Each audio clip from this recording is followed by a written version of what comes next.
ನೋಡಿ ಇದು ಹೀರೆಕಾಯಿ ಬಳ್ಳಿ, ಇದು ತುಪ್ಪದ ಹೀರೆಕಾಯಿ ಬಳ್ಳಿ ಅಂತ. ಅಲ್ಲಿ ಬಳ್ಳಿ ಇದೆ ನೋಡಿ, ಆ ಬಳ್ಳಿನಲ್ಲಿ ಇದು ಬಲ್ತ ಮೇಲೆ ಈ ಥರ ಇರುತ್ತೆ.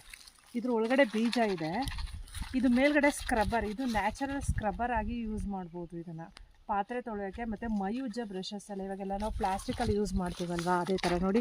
ಇದು ಹೀರೆಕಾಯಿ, ಇದು ಒಣಗಿದಾಗ ಈ ಥರ ಇರುತ್ತೆ. ಇವಾಗಡೆ ನೋಡಿ ಸೌಂಡ್, ಇವಾಗಡೆ ಬೀಜ ಇದೆ. ಮತ್ತು ಇದೇ ಬೀಜನ ನಾವು ಬೇಲಿ ಸೈಡಲ್ಲೆಲ್ಲ ಹಾಕಿದ್ರೆ ಇದು ತುಂಬ ಮೇಲೆ ಹಬ್ಬುತ್ತೆ, ಹಬ್ಬಿ ಕಾಯಿಗಳೆಲ್ಲ ಬೀಳುತ್ತೆ. ಹಸಿ ಇದ್ದಾಗ ಕಿತ್ತು ಇದ್ರದ್ದು ಚಟ್ನಿ ಪಲ್ಯಗಳೆಲ್ಲ ಮಾಡ್ಬೋದು.